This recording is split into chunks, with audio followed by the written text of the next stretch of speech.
Well, I love it. So hello, everyone who's joined us. My name is Bree Loughlin, and I am CEO and founder of a company called Nurse Disrupted. And Wanda, I don't know if you wanted to introduce yourself as the moderator. That works. Hi, my name is Wanda O'Connor. I work for Apex Social as a partner manager and a success coach right now. And I'm here to help moderate this session a little bit. So if you guys have any questions, just ask them in the chat. You can ask them in German or in English. I will translate if it's in German. If you speak English, we would appreciate in English. And yeah, let's hope to have a great session. Yeah, I love it. And Wanda, I know you put a poll up. And I know I had a little bit of a difficult time navigating to it. If you go to the chat, she helped me out. There's actually a poll section in the chat. And the poll is, well, I'd love to know a little bit about you. Who is in this session? Is it primarily nurses? Are there case managers, educators? You know, who is it that we're speaking to? And maybe we can tailor the session a little bit more to you.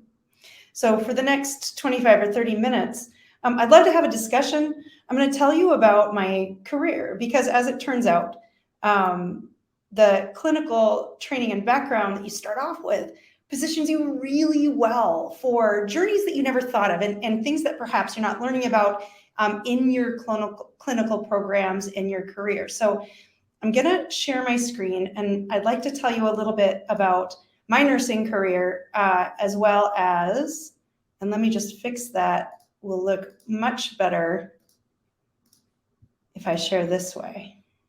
Aha, okay.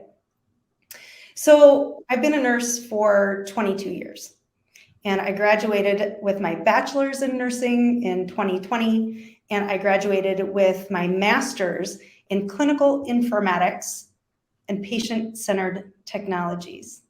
So my career started off pretty traditionally in that I was working in a medical surgical unit, so doing bedside care. But I always loved technology. In the 90s, we didn't have smartphones yet. We had things like Palm Pilots, and I always embraced and tried to push the boundaries of technology as I was practicing as a nurse. Well, that opened the door for me to work for a startup in Seattle, Washington. And then that opened the door for me to do big consulting projects for non-health organizations such as Microsoft. And then that opened the door for me to help health organizations strategically implement health IT. And then that opened the door for me to be invited to a CEO's team. Her name is Judy Faulkner, and she founded an electronic health record company called Epic, not the Fortnite Epic, if anyone on here are gamers, but Epic, the electronic health software company. And I was a nurse executive for that company for 8 years. I traveled the world, created 2 products, and managed 6 products. So I got to be part of the vision of creating electronic health software and innovation for nursing. And then the pandemic hit. And this is where I want to start the next part of this story. So my company, Nurse Disrupted, now is devoted to addressing health disparities. And we do it through a telehealth solution. We create connections that work for everyone, everywhere. In this next slide, I have a photo of our first clinic. So in March, I still had my nurse executive position at Epic, but I was volunteering at a local homeless shelter. When the pandemic started, the homeless shelter had no access to the healthcare it needed for COVID-19 response. If you look at the photo in the background, that's a utility trailer. And to the right, this is actually a lamppost that had a single plug-in. That's what our state had provisioned to this homeless shelter for healthcare. But you'll notice it wasn't the clinicians, doctors and nurses. There was a volunteer staff and there was almost no budget. Now, at this point in my career, I thought I can really do something about this. I had had the technology part and the experience as a nurse to put together a telehealth solution that would work in this tiny trailer with just very few people on the team on the homeless shelter side. I knew the solution from being a clinician and from working with health organizations. I knew it had to be just exactly simple. And it had to have everything baked into it. It just had to show up and work. So it's a telehealth kiosk. It's hardware where the sheltered guest can walk up to a telehealth station. They can tap into it, and on the other end, of course, is a nurse. It's the cellular connection. It's an application that I souped up or created really quick that's both on the patient side and the clinician side.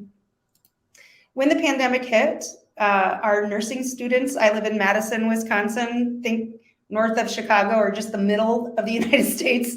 Not a lot of people know a lot about Wisconsin, but that's where I am. Our nursing students in Wisconsin were not going to graduate because they needed clinical hours to graduate from their nursing programs. I was an elected official in our state nursing association, and I worked with our universities to give nursing students the opportunity to have telehealth rotations where they provided the care to the homeless shelters through the telehealth solution that I had created. And you know what? It worked. So 2 years later, we've reached over 36,000 sheltered patients, and we've helped over 350 nursing students graduate through our telehealth solution. And now we're expanding. As it turns out, the problem that I solved for homeless shelters is a problem a lot of places have in accessing telehealth. Not everyone has the technical literacy rate to use a mobile health app. In fact, in the United States, only half of our US population was able to access telehealth and their own patient portal. So we have a big opportunity to help engage those populations who have been left behind by healthcare technology. Now, there's something about the clinical mind. I think the scrappiness of nursing, when we learn how to, go into a patient room, quickly assess a situation, look at what needs to be done, but then have the emotional intelligence also to know what should be done at that time. We solve problems as nurses, and I'm sure as many other clinicians that are on here, you don't just show up and tick boxes every day. You're looking at what problems are before us and how to solve them. This first telehealth solution, I learned that there was a gap on March 23rd of 2020. And I launched the telehealth solution with volunteer nurses 48 hours later. It was a wild journey. I will never do this in 2 days again. My daughter and I were supposed to be on spring break, but it was the pandemic. Nobody was going on break. She's done a lot of work at the time. She was 8 years old. She's done a lot of work with me, with our homeless communities.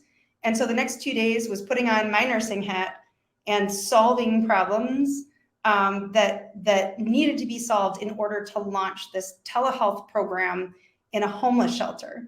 I'm going to show you some videos because these are the 2 days, 2 very sleepless days of trying to find all the technology that we needed. We had no budget at the homeless shelter to try and make that technology work. I hadn't done this before. I had worked with mobile solutions for a big global health tech company, but I had never engineered it myself on a shoestring budget.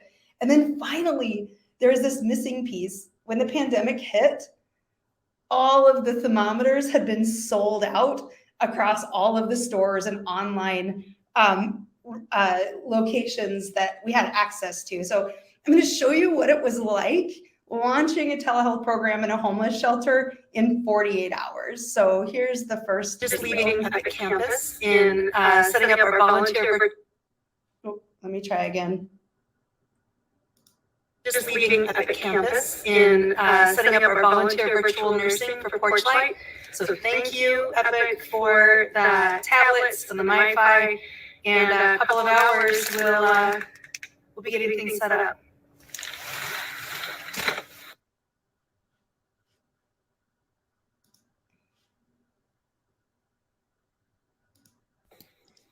Make it big. Hello there.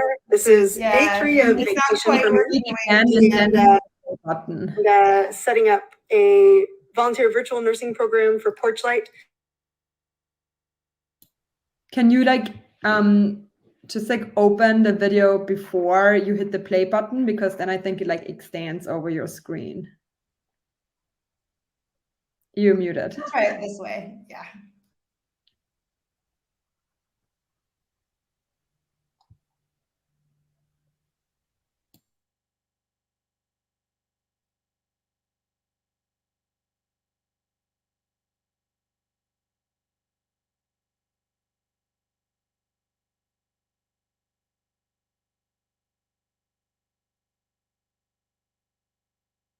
So the first thing, once the shelter said, Bree, do what you have to get healthcare in here, I had to think of the hardware that I needed. And then I had to convince people to donate that hardware to us. Luckily, Epic was very generous and gave us the first bits to assemble the telehealth kiosk. And so we got the hardware pieces. Then I needed to figure out how to assemble these kiosks so that they would work in the homeless shelter. And this is the middle of the night, right before trying to launch this in the pandemic. Hello there. This is day 3 of vacation for me, and setting up a. Bree, we can't see the video. I think you're sharing the wrong screen. I agree. It's not quite working the way we practiced it, Wanda. I know. It worked so good when we tried. So good. It was so totally perfect. And I'm not sure. We can try it one more time. Or I will only try it one more time because this is painful. Yeah, Bree. Maybe I'll just describe what happened at this point. So the first video was trying to just get the equipment together. And like I said, Epic was very generous. Once I had figured out the hardware I needed to assemble, they largely donated the components for the kiosk. There were a few things that I needed, but a big chunk came from them. There was no sleep for those nights. In the middle of the night, it was assembling them and the hardware and the software. I stood up a quick documentation system for the nurses as well. And then at the time, even though it was very cold here in Wisconsin, everyone wanted to take temperatures before anyone entered a homeless shelter, except all of the thermometers. I went to every store, every online store, and there were no thermometers. The shelves, the third video is just all of the shelves that were emptied of thermometers. But we're nurses, we're gonna solve problems, by God. And so I just put social media posts out, and I put posts out to I put emails out to 10,000 people. And I don't know if anyone can guess how many thermometers were donated after 10,000 people were contacted quickly to help us. Yeah, make a guess, people. Yeah. Make a guess. So you reached out to how many? 10,000? 10,000. Okay. Again, most at my company. So Epic is about 10,000 people. We reached out via social media as well, but we do know that the request went out to all 10,000. Ooh. One person said 50,000. 50,000. But they only reached out to 10,000. That's a lot of thermometers. My guess would be 10,000. Maybe 10,000, everyone donated a thermometer. No, I'm saying 4,500. Oh, okay. It's good. Not even every second person. Okay. Yeah, we got, let me see. I want to see what the other guesses are in the chat. There any other guess? No. So we got 3,000. Someone says 3,000. Kirsten says 3,000. We got one. You got one? Yeah. And I mean, it was just precious. People were frantic at the time. They didn't want to give up their thermometers, and they were cleaning out the stores. Wow. And so it was easier to get the tablets than it was to get a single thermometer. But we got it, and we were able to go live, and we were able to start the screening programs. And I was so grateful. Yeah.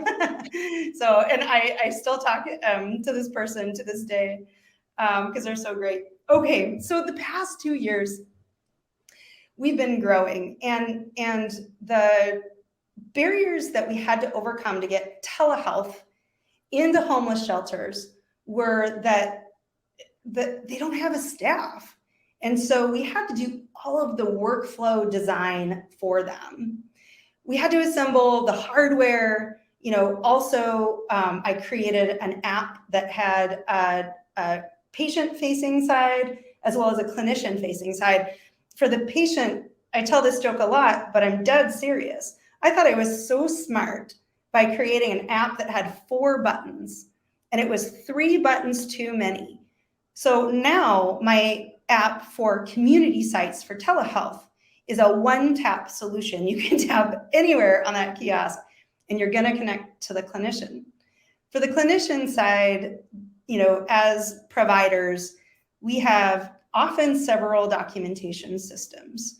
One more system is a barrier to being able to convince providers to providing care in these instances. And so being from an electronic health record software company, I knew that simplicity for the providers was very important. And then I also wound up this past year creating an integration with call systems so that, I believe health technology should be like oxygen. It should be invisible as well as vital. These 2 things together is good healthcare technology design to me, and that's the way that we've designed the app. And then finally, the ongoing support that the people at our homeless shelters and now community centers can pick up the phone and have someone. I do compassion training not only for clinicians, but I do it for our technical services too, because there's nothing like somebody who can't get a piece of healthcare technology to work and them getting a tech services person tech shaming them for not knowing how to use the device. We're going to get telehealth into the communities. Even the users, the people working the front desk, the community centers and the shelters have to feel like they're being embraced by the technology. And so this entire system now is how we're getting telehealth into America's poorest neighborhoods. Our next neighborhood that we're going live in is in Milwaukee, Wisconsin. It is the 5th poorest neighborhood in the United States, with some of the biggest racial disparities and health outcome disparities in the US. But this system is designed to get into those hard to reach communities. We were able to demonstrate value to the state. And I run into this a lot where I work with homeless populations for my own reasons. I think that homelessness is solvable in a rich country. But in order to convince legislators, our politicians, to invest in these programs and our health systems to invest in these programs, I have to talk about the economics. And we talk a lot about population health, the strategies, the wellness strategies for the population that delivers the largest and best outcomes for those populations. So our little tiny program, which was originally nursing students doing COVID-19 screening through telehealth at homeless shelters, saved, not even our state, our county, almost $2.5 million. And boy, that's getting people's attention. They start to think, yeah, I think we're going to invest in this, because if I invest $10,000 in it, we're going to save $5 million. And so that's the way that the company that I'm growing, the company, is a little bit of investment in underserved populations goes a very long way. And I have to talk about the economics of it. We also got a question about this. And the question is all of this funded by donations, or does the government provide funding as well? I love this idea. Yeah. Oh, good. We were able to bring grant money. So it was money allocated by the government in different ways to our shelters. It started off in that adult male homeless shelter. We expanded to a women's shelter and a family shelter. And the emergency response grant funds started this. We are working with health organizations because of the economics of it. They are now looking to invest in this program and provide the providers. And then as well, we just launched a month ago, if you go to nursedisrupted.com, we launched a crowdfunding arm of our program so that people can donate telehealth visits to these underserved communities. We think the longer game is getting the health systems to incorporate us into their population health strategy, and again, spend, the little pot of money that they're already spending on population health strategies to result in massive cost savings for them. But in the meantime, grants and crowdfunding is what early on made the program possible. And then we're really trying to get some excitement around the concept of crowdfunding. We also have expanded who we provide care for.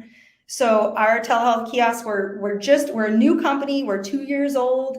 I've had to learn yes, I'm a nurse, but now as a leader of a startup company, I've had to learn about venture capital investments, how to do raising venture capital and trying to use the right, not jargony words. And I think the resilience of nursing, the work that we do on the floors, that we have to have such an emotional steady, that we have to do so many things at once, positioned me for the what it is to be an entrepreneur, and making a little company go. You have to be just tough as can be and resilient.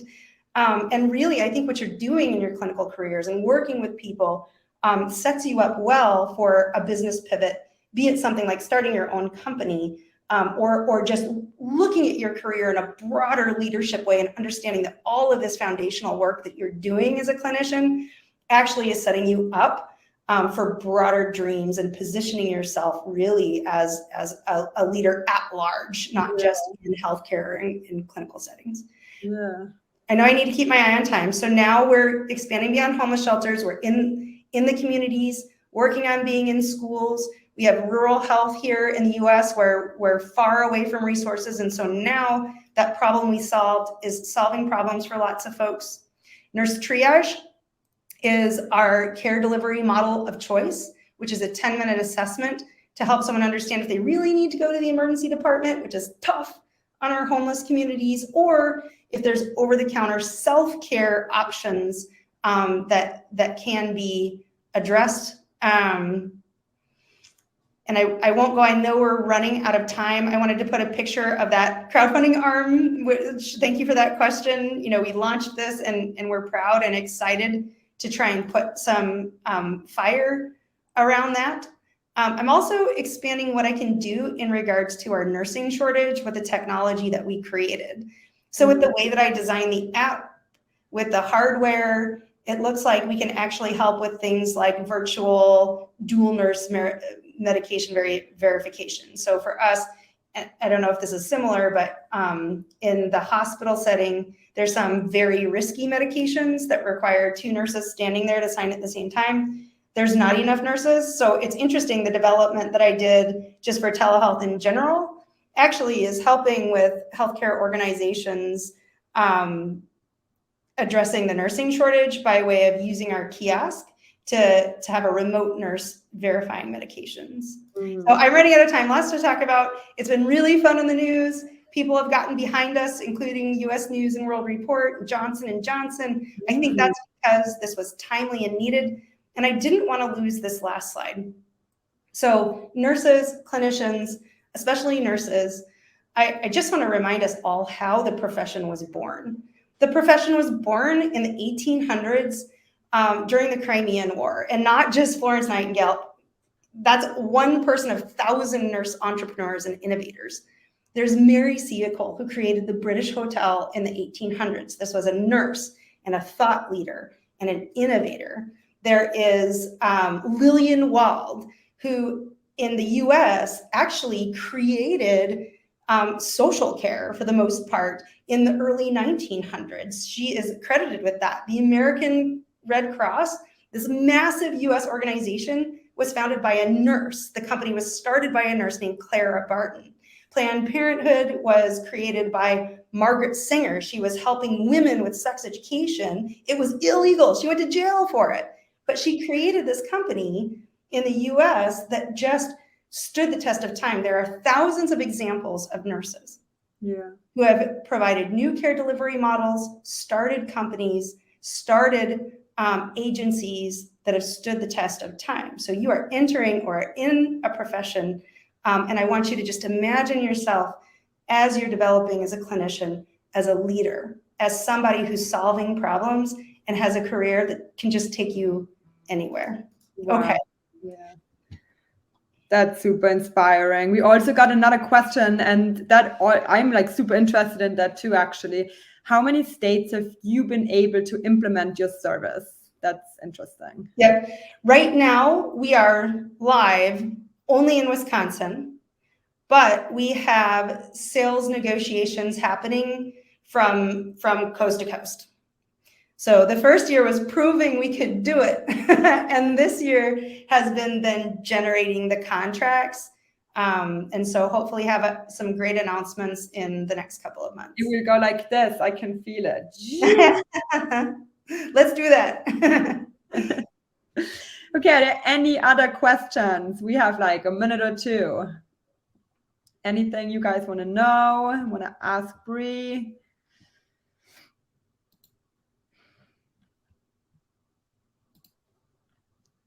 I just see in the, can you see the chat too, Bree? I just see a lot of thank you notes and so many great examples of strong women. That's true. Oh, badgers. Oh, that's funny. Thanks, Julie.